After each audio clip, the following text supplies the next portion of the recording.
Hi boys and girls, it's Carolyn from PlumbingSupply.com again, and today we're going to talk about a teeny tiny part that goes in your toilet, but that's really important. Flappers.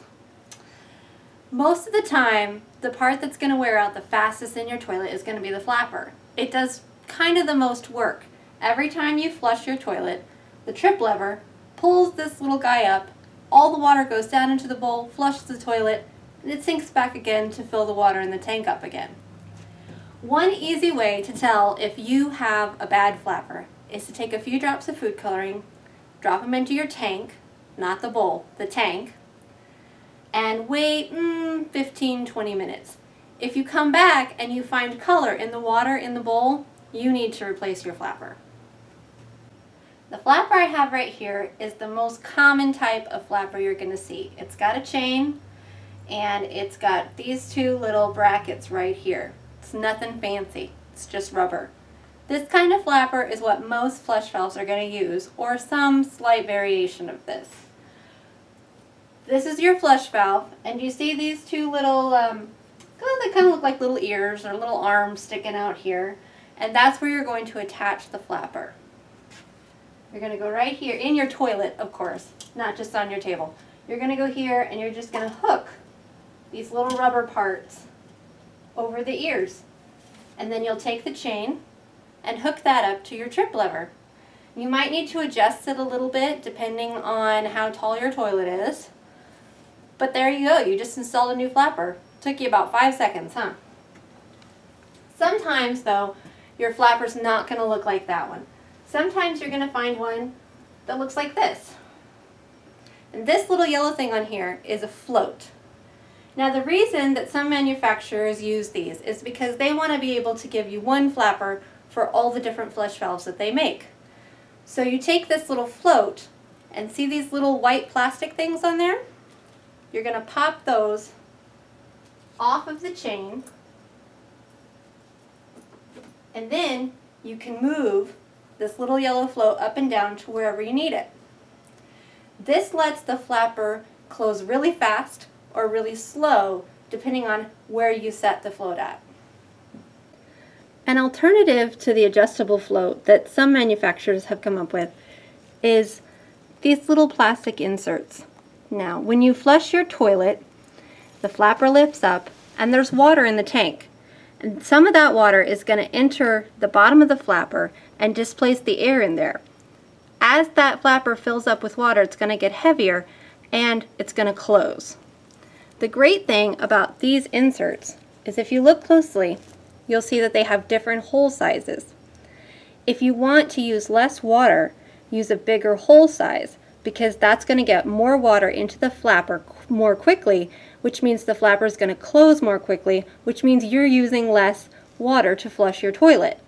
If you have an older toilet, a 3.5 gallon per flush toilet that's using a lot of water, this can be a great way to save some water and save some money for less than $10.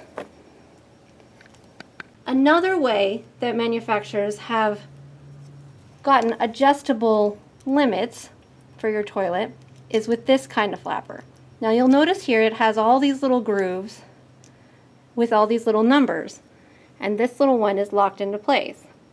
To adjust the flow rate for this flapper, what you'll do is pull this down and just slide it along to the number you want. And that opens up a little hole here that controls how fast or how slow your flapper is going to close and how much water is going to go from the tank into the bowl.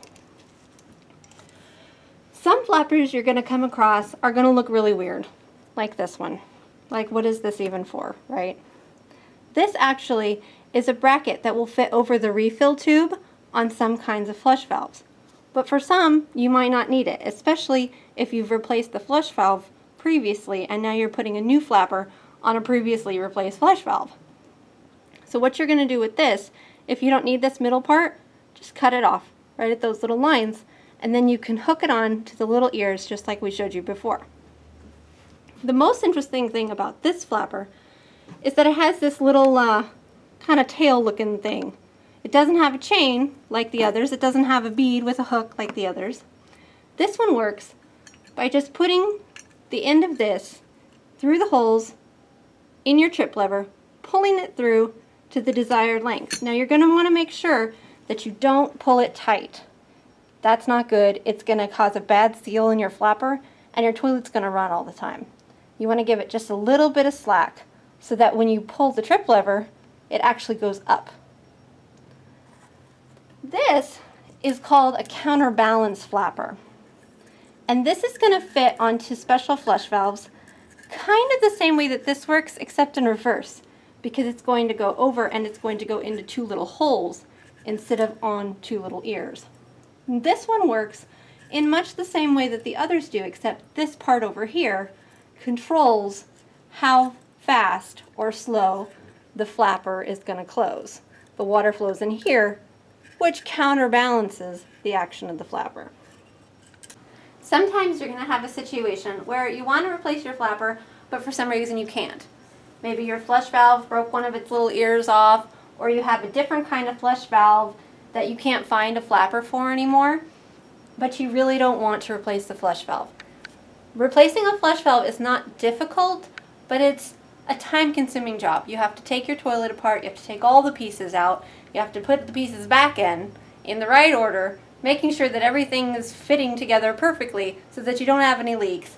Sometimes it's just easier to get a quick fix, especially if this is an older toilet that you're thinking about replacing in a few years.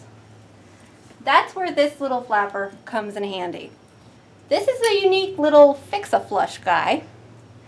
And the great thing about this is that it comes with this sticky stuff. Now this little sticky stuff goes right over the top of your broken flush valve. And then you can take this guy and put him right there. And stick that on there. And then attach this. And now you have a flapper for your new flush valve, and you didn't have to change the flush valve and take your toilet apart. So, now that you've learned probably more than you ever really wanted to know about the flapper inside your toilet, go check and make sure your toilet isn't leaking, and if it is, get a new flapper today. This is Carolyn from PlumbingSupply.com, and if you enjoyed our video, please subscribe so you can see what else is coming up. Thanks for watching.